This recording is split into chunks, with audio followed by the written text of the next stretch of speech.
नमस्कार दोस्तों, स्वागत है आप सभी का लर्न विद धीरज सर पे। आज के इस सीरीज में हम ऊंचाई और दूरी को कंप्लीट करने वाले हैं। तो ये कक्षा 10वीं के त्रिकोणमिति चैप्टर का आखिरी, एक मिनट, यस, ये आखिरी पार्ट होगा जिसमें हम त्रिकोणमिति को कंप्लीट फिनिश करने वाले हैं। ठीक है, तो चलिए विदाउट इन डिले हम अपने सेशन को स्टार्ट करते हैं। अगर आप इस चैनल पर नए हैं तो वीडियो को लाइक जरूर करें, और चैनल अच्छा लगे और कंटेंट अच्छा लगे, चीज़ें अच्छी लगे तो आप वीडियो सब्सक्राइब भी जरूर करें। ठीक है, तो आइए विदाउट इन डिले अपनी सेशन पे स्टार्ट करते हैं।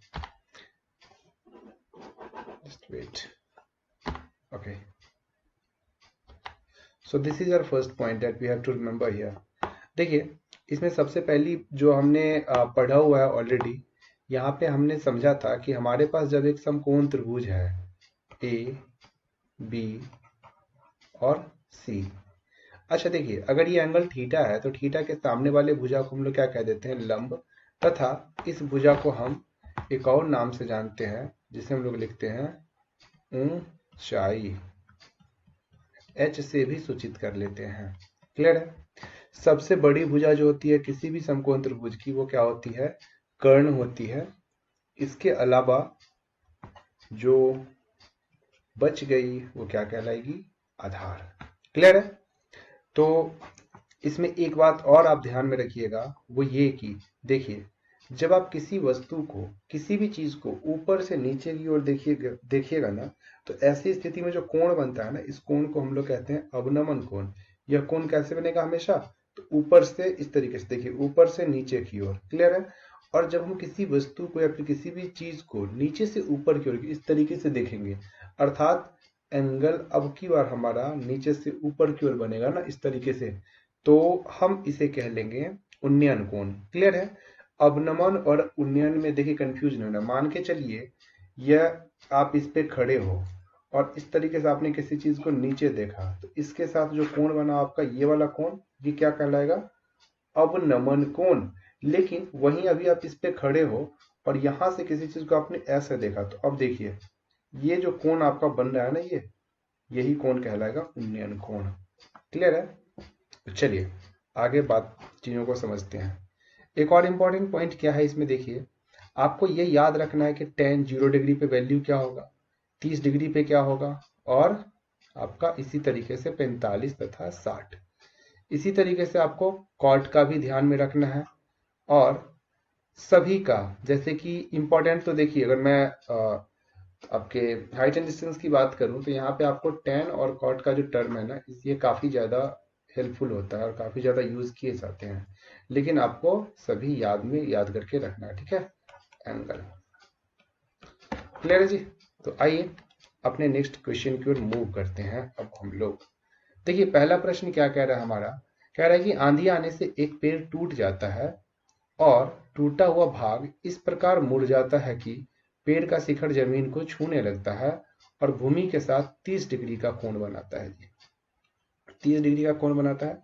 पेड़ की पाद बिंदु की दूरी जहां पेड़ का शिखर जमीन को छूता है 8 मीटर है, तो पेड़ की ऊंचाई ज्ञात करिए। अब देखिए यहां पे क्या कह रहा है, एक मिनट, देखिए, मान लीजिए यह ए और बी कोई पेड़ थी। इस तरीके से हवा चला और इस बिंदु से, यानी कि बिंदु मान लीजिए सी, यहां से पेड़ टूट के नीचे गिरी। इस प्रकार से पेड़ टूट के नीचे की ओर गिरी। अब जो ये बी वाला बिंदु, जो ऊपरी सिरा पेड़ का ये था, अब नीचे गिर के कहाँ गया जी? यह ऊपरी सिरा अब यहाँ पे आ गया। और चूंकि ये तो जमीन है आपकी, तो यहाँ पे देखिए जमीन और इस पेड़ के साथ कोई एंगल बना, और इस यानी कि कोण बना, और इस कोण को कह रहा है कितना है? 30 डिग्री है। और ये चूंकि पेड़ का पाद बिंदु है, यानी कि आधार है, और पेड़ का जो सिरा है वो यहाँ के गिरा, और इस दिन दोनों के बीच की जो दूरी आपको दे रखी है, ये कह रही है कितनी दे रखी है जी? 8 मीटर दे रखी है आपको। तो यहां से हमें कह रहा है पेड़ की ऊंचाई ज्ञात करिए। तो देखिए, पेड़ की ऊंचाई एक तो ये होगी, ये वाली, और दूसरी ये वाली। अगर इन दोनों को हम आपस में जोड़ दें तो हमारे पास क्या निकल के आ जाएगा? पेड़ की ऊंचाई निकल के आ जाएगी। तो आइए इसके लिए हम लोग पहले AC को फाइंड कर लेंगे, फिर BC को फाइंड कर लेंगे। तो हम सबसे पहले लिखेंगे tan C बराबर, यानी सॉरी tan 30 डिग्री बराबर, tan 30 डिग्री बराबर क्या होगा? देखिए सामने वाली भुजा लंब कहलाएगी ना, तो लंब क्या है हमारा? AC बटा आधार क्या है हमारा? AB। चूंकि tan 30 डिग्री का वैल्यू क्या होता है हमारा जी? इसका वैल्यू होता है 1/√3 बराबर AC। तो AC तो हमें नहीं पता है, हमने लिख लिया AC बटा AB का वैल्यू देखिए क्या दे रखा है? 8 मीटर, तो हमने लिखा 8। जैसे मैंने क्रॉस मल्टीप्लाई करा तो यह यहाँ पे जरा ध्यान दीजिएगा, यहाँ से आपको AC का वैल्यू क्या निकल के आ जाएगा? 8/√3। ये मैंने यहाँ लिख लिया 8/√3 AC का वैल्यू। अब गौर करिएगा, अब चूंकि हमें BC भी तो चाहिए, यानी कि इस वाले त्रिभुज का कर्ण जो है हाइपोटेन्यूज है, तो BC यानी कि इसके लिए हम क्या लिख सकते हैं? हम क्या लिख सकते हैं क्या कि साइन 30 डिग्री बराबर, अब देखिए चूंकि साइन 30 डिग्री में क्या क्या आएगा? हमारा परपेंडिकुलर आएगा और हाइपोटेन्यूज आएगा, और चूंकि हमें यही हाइपोटेन्यूज तो ज्ञात करना है, ये कर्ण तो ज्ञात करना है, तो देखिए साइन 30 बराबर आपका लंब क्या है? AC बटा कर्ण क्या है जी? BC। हमने लिख लिया AC बटा BC। साइन 30 डिग्री का वैल्यू 1/2 बराबर AC का वैल्यू देखो क्या दे रखा है? 8/√3 इंटू BC। तो BC बराबर क्या हो जाएगा जी? BC बराबर हो जाएगा, 2 को आपने यहाँ लाके मल्टीप्लाई करा लिया, क्रॉस मल्टीप्लाई, तो 8 दूनी 16/√3। तो अब आप ज्ञात कर लीजिएगा, अतः पेड़ की ऊंचाई, पेड़ की ऊंचाई बराबर क्या हो जाएगा?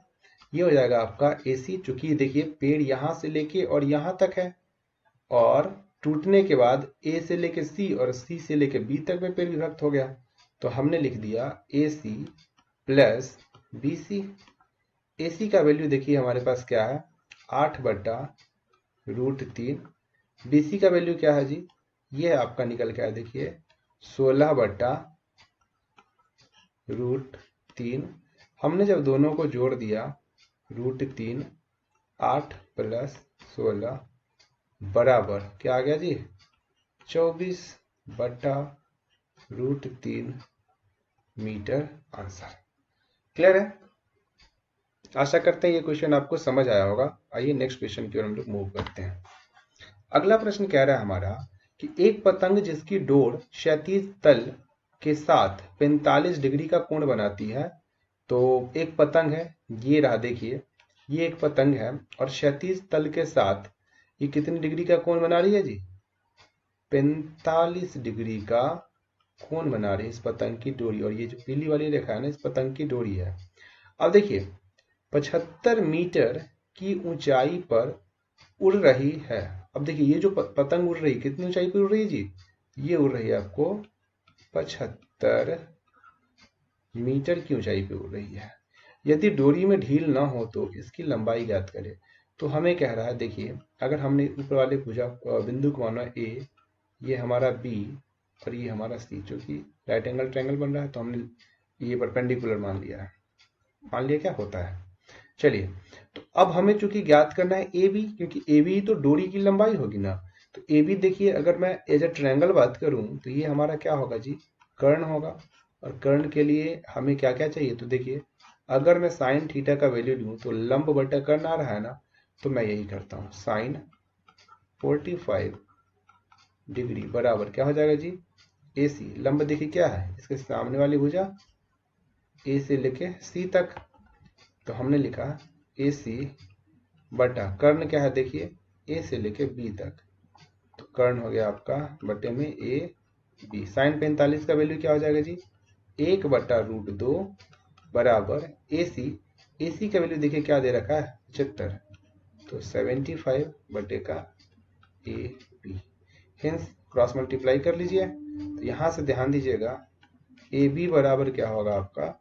75√2 मीटर आंसर। क्लियर है? आशा करते हैं ये क्वेश्चन आपको अच्छे से समझ आ गया है। तो आइए अगले प्रश्न की ओर हम लोग मूव करते हैं। अगला प्रश्न क्या कह रहा है? अगला क्वेश्चन कह रहा है कि भूमि के एक बिंदु से एक 20 मीटर ऊंचे भवन के शिखर पर लगी एक संचार मीनार के तल एवं शिखर के उन्नयन कोण क्रमशः 45 डिग्री और 60 डिग्री है। तो संचार मीनार की ऊंचाई ज्ञात करिए। देखिए, एक भवन है, मान लीजिए बी से लेके सी तक एक भवन है जिसकी लंबाई है 20 मीटर, और अब ये बिंदु बी से लेके ए तक, यहां तक एक आपका संचार मीनार लगा हुआ है। एक क्या लगा हुआ है जी? संचार मीनार लगा हुआ है। अब कह रहा है कि आप इस संचार मीनार की लंबाई ज्ञात करें जब भूमि के किसी निश्चित बिंदु से संचार मीनार के पाद बिंदु का जो कोण है, उन्नयन कोण कितना जी? 45 डिग्री। देखिए 45 डिग्री है, अर्थात ये जो फर्स्ट वाला एंगल बनेगा कितने डिग्री का बन रहा है? ये बन रहा है आपका 45 डिग्री का। एंड द सेकंड एंगल ये वाला जो बन रहा है ये कितने का बन रहा है? ये बन रहा है आपका देखिए 60 डिग्री का। तो हमने लिख दिया 60 डिग्री। ठीक है, तो कह रहा है कि आप ए बी को ज्ञात करिए, इस वाले को ज्ञात करिए। तो हमने क्या करा यहाँ पे, सबसे पहले लेंगे देखिए tan 45। तो लीजिए tan 45 डिग्री बराबर, अब देखिए इसके छोटे वाले ट्रायंगल पे ध्यान दीजिएगा, ट्रायंगल सी बी डी में।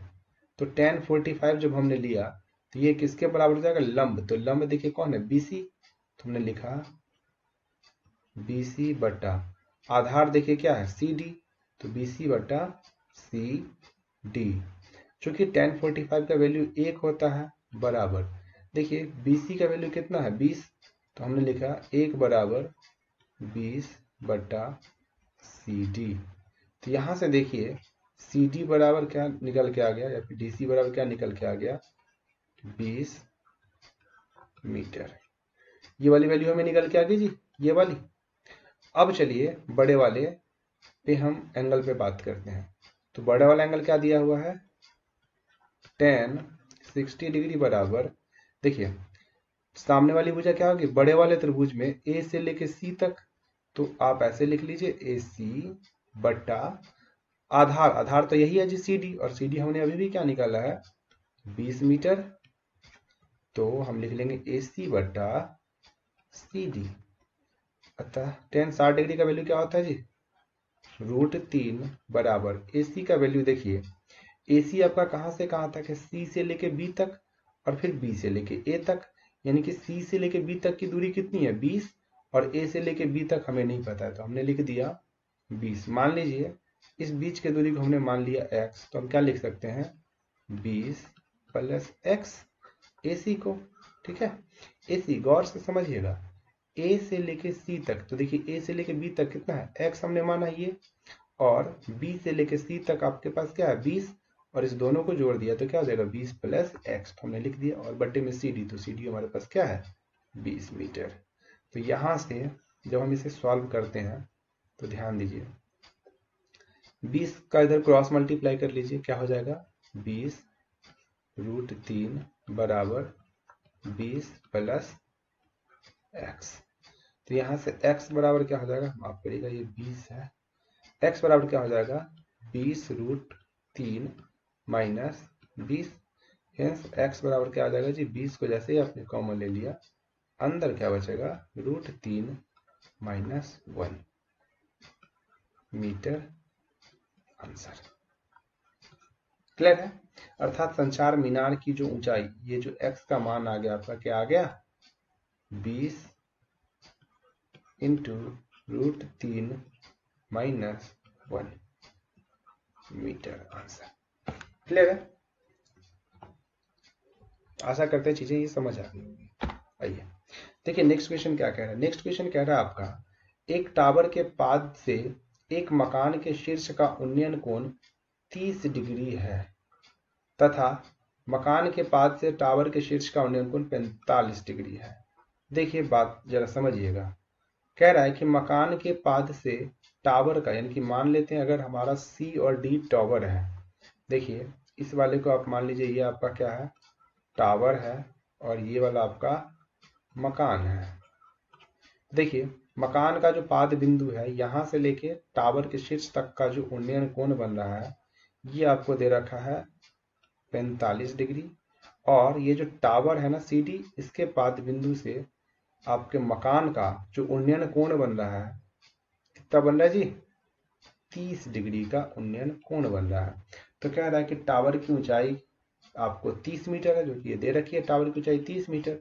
तो कह रहा है कि मकान की ऊंचाई ज्ञात करें, अर्थात AB को ज्ञात करें। तो हम सबसे पहले लिखेंगे इस तरीके से, आप लिख सकते हैं, देखिए त्रिभुज बी, देखिए BCD में, तो त्रिभुज BCD में थोड़ा अगर भाषा का आप इस तरीके से प्रयोग करेंगे तो आपको अंक नहीं कटेंगे, ठीक है।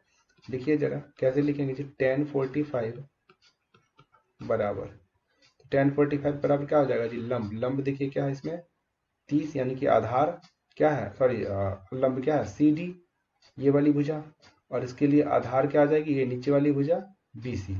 तो ऐसे लिख देंगे CD बट्टा BC, क्योंकि tan 45 का वैल्यू क्या हो जाता है 1 बराबर, और CD का देखिए वैल्यू क्या दे रखा है आपको 30 मीटर, तो हमने लिखा 30 बट्टा BC। तो यहाँ से देखिए जैसे मैंने क्रॉस मल्टीप्लाई करा 1 के साथ BC का, तो BC का मान क्या निकल के आ गया 30 मीटर। अब बात करते हैं दूसरे में, दूसरा एंगल आपको देखिए क्या दे रखा है 30 डिग्री का है ना जी, तो यहाँ से लीजिएगा tan 30 डिग्री बराबर, अब जो कि ये मकान, अब देखिए 30 यहाँ पे है तो इसके सामने वाली भुजा लंब क्या हो जाएगी AB, तो हमने लिखा AB बट्टा आधार, आधार तो इसका भी सेम ही है BC, तो हमने लिख दिया BC। अब समझिएगा tan 30 डिग्री का वैल्यू कितना होता है 1 बट्टा √3 बराबर AB, हमें नहीं पता है AB का वैल्यू, तो हमने लिख लिया AB और बट्टा में BC। अभी अभी हमने BC फाइंड किया है 30 मीटर, तो हमने लिख लिया 30। तो यहाँ से देखिए AB बराबर क्या निकल के आ रहा है 30, क्रॉस मल्टीप्लाई करिएगा 30 का तो क्या हो जाएगा 30 का 1 से मल्टीप्लाई करिएगा तो 30 बट्टा √3, आप √3 से नीचे और √3 से ऊपर मल्टीप्लाई कर लीजिए, क्या आ जाएगा देखिए 30 √3 बट्टा √3 गुने √3 3, 3 एकम 3 और 3 दहाई 10, क्या निकल के आ गया 10 √3 मीटर आंसर। अर्थात मकान की ऊंचाई क्या है 10 रूट, देखिए मकान की ऊंचाई क्या हो जाएगी 10 √3 मीटर। क्लियर है? चलिए आशा करते हैं ये भी आपको अच्छे से समझ आ गया। तो आइए नेक्स्ट क्वेश्चन को हम लोग देखते हैं। क्वेश्चन कह रहा है, जरा गौर से समझिएगा, सूर्य के उन्नयन कोण 30 डिग्री के लिए टावर की छाया की लंबाई 30 मीटर है, तो सूर्य के 60 डिग्री के उन्नयन कोण के लिए टावर के छाया की लंबाई ज्ञात करें। समझिएगा सूर्य के उन्नयन कोण 30 डिग्री के लिए, तो देखिए यह सूर्य से अगर मैं उन्नयन कोण की बात करूं तो ये रहा 30 डिग्री का, ये आपका रहा 30 डिग्री का। तो कह रहा टावर की छाया की लंबाई 30 मीटर है, अर्थात ये टावर की जो लंबाई है यहां से लेके यहां तक कितनी है जी, ये आपको दे रखा है 30 मीटर। अच्छा जी, जब सूर्य का उन्नयन कोण 60 डिग्री का होगा, अर्थात ये वाला जब उन्नयन कोण हो जाएगा आपका 60 डिग्री का, तो कह रहा है अब बताइए कि छाया की लंबाई कितनी होगी, अर्थात B से लेकर C तक की दूरी। क्लियर है? तो सेम हम tan का ही यूज कर लेते हैं, आइए समझिएगा। पहले हम यूज करेंगे त्रिभुज बड़े वाले में, तो ABC, सॉरी ABD। क्लियर है? समझ आ रही बात? तो चलिए हमने लिया tan 30 डिग्री बराबर, अब देखिए इसके लिए लंबाई AB बटा आधार बड़ा वाला 30, tan 30 डिग्री का वैल्यू क्या है? अच्छा 30 डायरेक्ट नहीं लिखे, 30 लिखने से पहले 1 मिनट।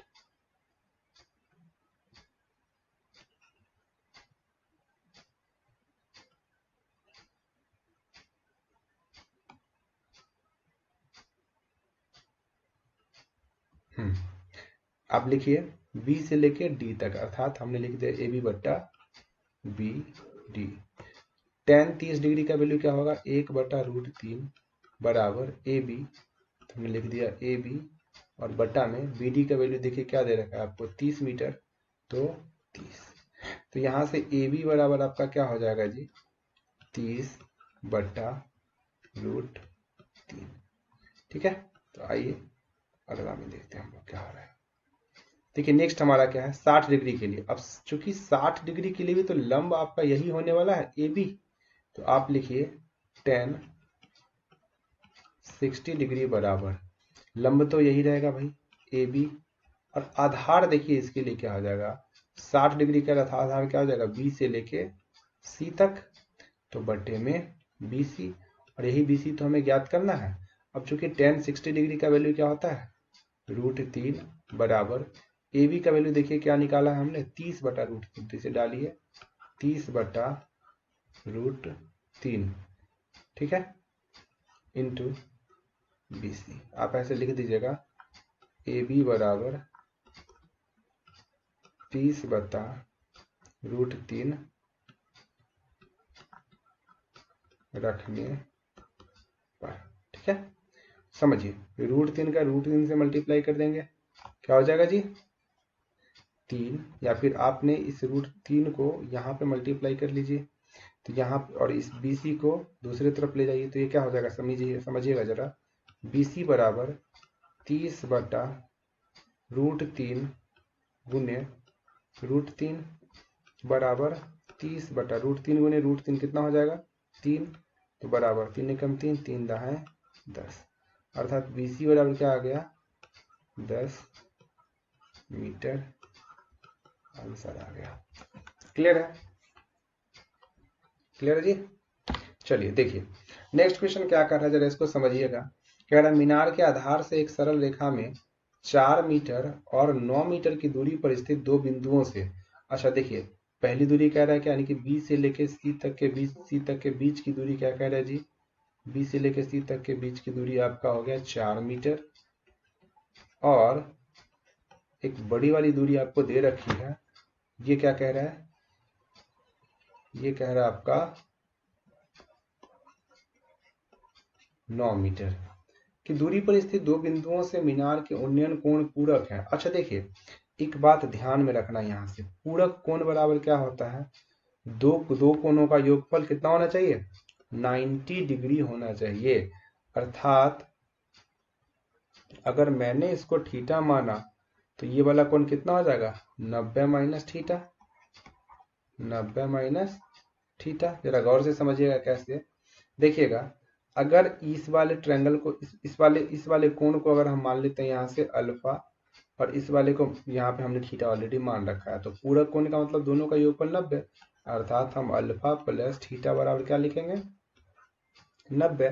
तो चूंकि एक को हम थीटा माने हैं तो हम थीटा बराबर क्या लिख सकते हैं जी, देखिए 90 माइनस यहाँ से अल्फा, इस तरीके से कर सकते हैं घटा के, या फिर आप यूं समझिए आपने अल्फा बराबर निकाला, यानी कि ये जो अल्फा का मान हमने यहाँ पे लिखा है, जरा गौर करिएगा, तो क्या हो जाएगा 90 माइनस थीटा, माइनस दूसरी तरफ आ जाएगा, तो हमने लिख दिया 90 माइनस थीटा, तो इसी बात को हमने यहाँ पे लिख दिया 90 माइनस थीटा। क्लियर है ना? एक मिनट,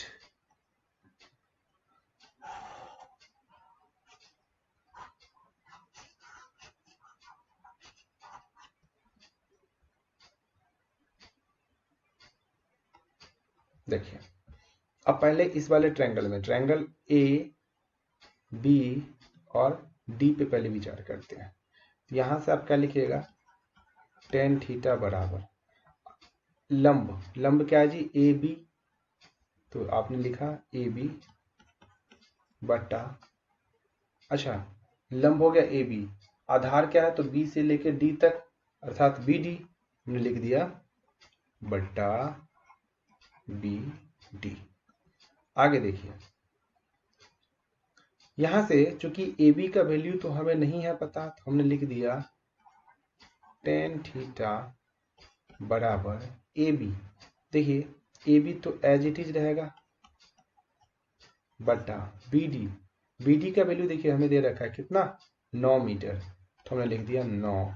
तो यहां से ए बी बराबर क्या आ गया जी, आप ए बी बराबर 9 है, आप ए बी बराबर यहां से लिख सकते हैं क्या, आप लिख सकते हैं या फिर हाँ यही लिख लीजिए, ए बी बराबर क्या लिख सकते हैं 9 10 थीटा। क्लियर है, आपने मान लिया कि this is your first equation. Now the second is what, यहां से देखिए 10 90 माइनस थीटा, 10 90 माइनस थीटा बराबर, सामने वाली भुजा को लंब कह लेंगे, तो लंब क्या है हमारा ए बी बटा आधार क्या है बी सी, तो हमने लिख दिया बी सी। अच्छा 10 90 माइनस थीटा, आपने अगर पिछला वीडियो देखा होगा तो आपको पता होना चाहिए इसका वैल्यू क्या होगा जी, ये हो जाएगा आपका कॉट थीटा बराबर ए बी तो हमें नहीं है पता, बट्टा में बी सी का वैल्यू कितना दे रखा है 4। क्लियर है, देखिए हमने इसे मान लिया समीकरण 2। अच्छा एक बात और यहां से समझिएगा, अगर मैं यहां से पूछूं कि ए बी बराबर क्या हो जाएगा, अगर मैंने ये पूछा कि ए बी बराबर क्या हो जाएगा, तो आप क्या कह लोगे 4 कॉट थीटा। क्लियर है जी, अगर 4 कॉट थीटा मैंने ऐसे लिखा तो जरा गौर करिएगा, यहां से अगर हम इसे 2 ना मान के हम इस वाले पॉइंट को समीकरण 2 मान लेते हैं, तो देखिए समीकरण 2 में भी ए बी है और समीकरण 1 में भी ए बी है, तो आप क्या लिख सकते हैं समीकरण 1 तथा 2 से, 1 तथा 2 से क्या होगा जी, इस ए बी से इस ए बी को जब आप कैंसल आउट कर दोगे तो इस तरफ क्या बचेगा 9 10 थीटा बराबर 4 कॉट थीटा।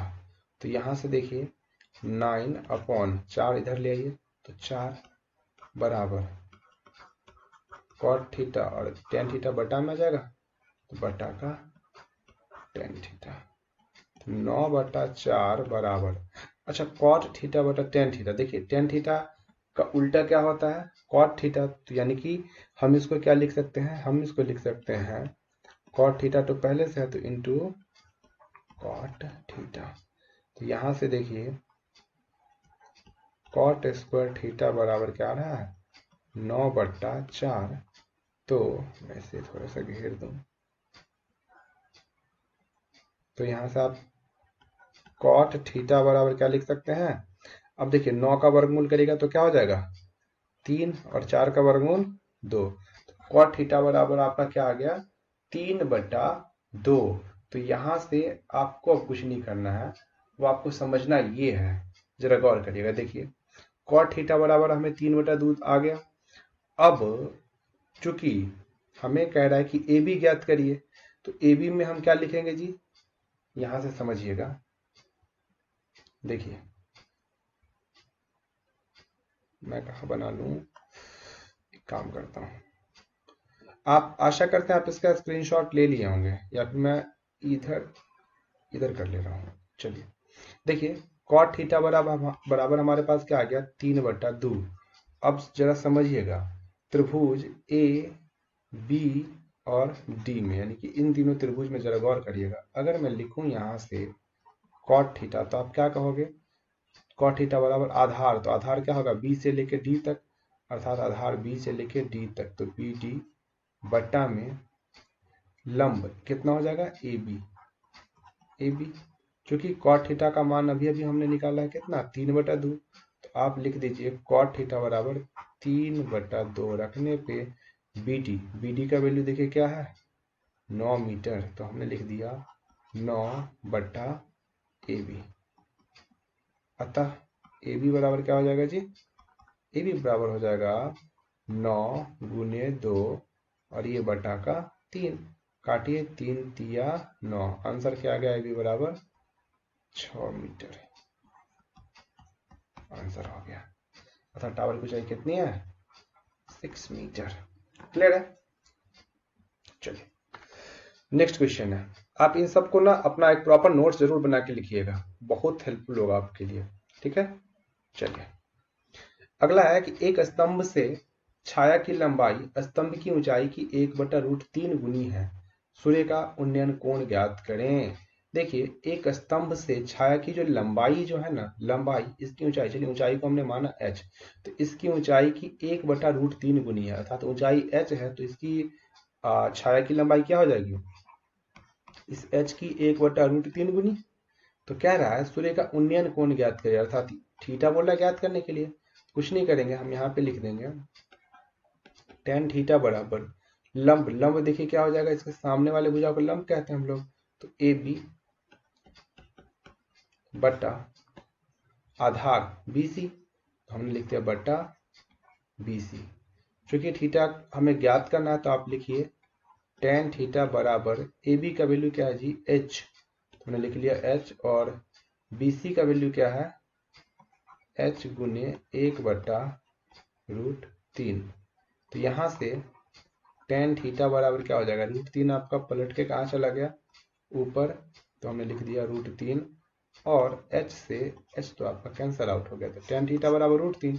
अब लिखिएगा चूंकि tan 60 डिग्री बराबर √3, इसीलिए थीटा बराबर क्या हो जाएगा यहाँ से 60 डिग्री, आंसर। क्लियर है, क्लियर है जी। चलिए तो आशा करते हैं कि आपको ये सारी चीजें समझ आई होगी। अगर चीजें समझ आई, हाँ, आशा करते हैं आपको यहाँ पे सारी चीजें समझ आ गई होगी। अगर चीजें समझ आई, सेशन अच्छा लगा, तो आप चैनल सब्सक्राइब जरूर करें, वीडियो लाइक करें, और आपके कोई भी भाई दोस्त या फिर कोई भी ऐसे हैं जो एसएससी की तैयारी करना चाहते हैं, जहाँ पे उन्हें इंग्लिश और मैथ्स की आवश्यकता होगी, तो इंग्लिश का सेशन अभी एसएससी के लिए लाइव है। आप उनसे कह के वो सेशन देखने को बोल सकते हो, काफी ज्यादा हेल्पफुल होने वाला है। और मैथ्स का जो सेशन होगा इंग्लिश एसएससी के लिए, माफ करिएगा, खासकर CHSL MTS के लिए, तो वो जो सेशन होगा बहुत जल्दी आप लोगों को अपडेट कर दिया जाएगा। क्लियर है। तो चलिए आशा करते हैं कि ये सेशन आपको अच्छा लगा तो वीडियो लाइक जरूर करें, चैनल सब्सक्राइब करें, और दोस्तों में शेयर करना ना भूलें, ठीक है। चलिए तब तक के लिए धन्यवाद, जय हिंद।